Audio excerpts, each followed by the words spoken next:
പട്ടികജാതി പട്ടികവർഗ OBC ഫണ്ടുകൾ വകമാറ്റി ചെലവഴിച്ചതിൽ സംസ്ഥാന സർക്കാരിനെതിരെ പ്രതിഷേധം ശക്തമാക്കി ഹിന്ദു ഐക്യവേദി. സാമൂഹ്യനീതി കർമ്മസമിതിയുടെ നേതൃത്വത്തിൽ ഹിന്ദു ഐക്യവേദി നേതാക്കളും വിവിധ സാമുദായിക സംഘടനാ നേതാക്കളും ഇന്ന് ഗവർണറെ കാണുന്നുണ്ട്. സർക്കാർ നടപടിയിൽ നിരവധി വിദ്യാർത്ഥികൾക്ക് പഠനം ഉപേക്ഷിക്കേണ്ടി വന്നുവെന്നും ഹിന്ദു ഐക്യവേദി ചൂണ്ടിക്കാട്ടുന്നുണ്ട്. ഈ വാർത്തയുടെ വിവരങ്ങളുമായി പ്രശാന്ത് ശങ്കരമംഗലത്താണുള്ളത്. പ്രശാന്ത്, എപ്പോഴാണ് ഗവർണറുമായി കൂടിക്കാഴ്ച? എങ്ങനെയാണ് വിവരങ്ങൾ? രാഖി രാവിലെ 10 മണിയോടുകൂടി രാജ്ഭവനിലെത്തി ഗവർണറുമായി ഈ വിഷയത്തിൽ കൂടിക്കാഴ്ച നടത്തും.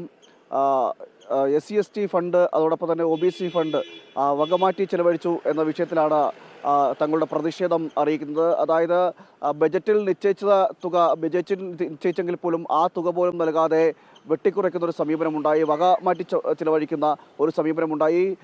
പല വിദ്യാർത്ഥികൾക്കും ഈ പട്ടികജാതി അതോടൊപ്പം തന്നെ പിന്നോക്ക വിഭാഗത്തിൽപ്പെട്ട പല വിദ്യാർത്ഥികൾക്കും പഠനം പോലും മുടങ്ങേണ്ട ഒരു സാഹചര്യമാണ് ഇതിലൂടെ വന്നെത്തിയത്. വലിയ രീതിയിൽ അരക്ഷിതാവസ്ഥ ഉണ്ടാകുന്ന സാഹചര്യമുണ്ട്. ഈ വിഷയങ്ങളെല്ലാം ഗവർണറെ ഇന്ന് ബോധിപ്പിക്കുകയും ചെയ്യും. സാമൂഹ്യനീതി കർമ്മസമിതി എന്ന കർമ്മസമിതിയുടെ നേതൃത്വത്തിലാണ് ഹിന്ദു ഐക്യവേദി നേതാക്കൾ ഇന്ന് ഗവർണറെ കാണുന്നത്. കേന്ദ്ര സംസ്ഥാന ഫണ്ടുകൾ വകമാറ്റിയ നടപടി അവസാനിപ്പിക്കുക, സ്കോളർഷിപ്പ് വിതരണത്തിലെ അപാകതകൾ പരിഹരിക്കുക, ഗ്രാന്റ് വരുമാന പരിധി 8 ലക്ഷമായി ഉയർത്തുക, പ്രീ മെട്രിക് ഹോസ്റ്റൽ അലവൻസ് വർദ്ധിപ്പിക്കുക, അങ്ങനെ വിവിധ ആവശ്യങ്ങളാണ് ഇതുമായി ബന്ധപ്പെട്ടുള്ള വിഷയത്തിൽ ഗവർണർ ധരിപ്പിക്കുക. ഹിന്ദു ഐക്യവേദിയുടെ സംസ്ഥാന മുഖ്യ രക്ഷാധികാരി KP ശശികൽ ടീച്ചർ, സംസ്ഥാന അധ്യക്ഷൻ RV ബാബു ഉൾപ്പെടെയുള്ള ഹിന്ദു ഐക്യവേദി നേതാക്കളും അതോടൊപ്പം തന്നെ വിവിധ സാമുദായിക സംഘടനയിൽ പെട്ട നേതാക്കളടക്കം ഇന്ന് ഈ ഗവർണറുമായി കൂടിക്കാഴ്ച നടത്തുകയും വിഷയത്തിൽ അറിയിക്കുകയും ചെയ്യും.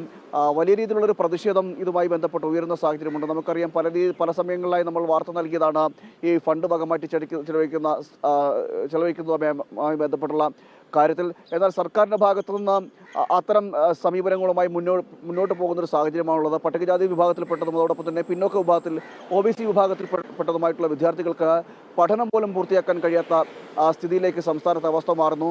മാത്രമല്ല, ഇത്തരം ഫണ്ടുകൾ, അതായത് SC/ST ഫണ്ട് അടക്കമുള്ളവ ഒരു സംരക്ഷിത ഫണ്ടായിട്ടാണ് കേന്ദ്ര സർക്കാരായാലും ശരി സർക്കാരും അനുവദിക്കുന്നത്. ഭരണഘടനായുക്തമായിട്ടുള്ള ഒരു സംരക്ഷിതമായിട്ടുള്ളൊരു അവകാശം എന്ന നിലയിലാണ്.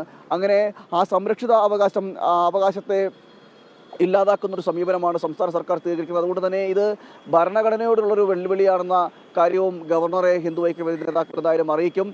ഉടനടി ഇതിനൊരു നടപടി ആവശ്യം വേണമെന്നും ഈ ആനുകൂല്യങ്ങൾ ഉടൻ തന്നെ നൽകുവാനുള്ള നടപടിയിലേക്ക് എത്തണമെന്നതടക്കമുള്ള കാര്യങ്ങളും ആശങ്കകളും ഹിന്ദു ഐക്യവേദി നേതാക്കൾ എന്തായാലും ഗവർണറെ അറിയിക്കും. ഇന്ന് രാവിലെ 10 മണിയോട് കൂടിയായിരിക്കും കൂടിക്കാഴ്ച നടക്കുക. കൂടിക്കാഴ്ചയിൽ വിശദമായ രീതിയിൽ ഈ കാര്യങ്ങളെല്ലാം ഗവർണറെ അറിയിക്കും. രാഖി.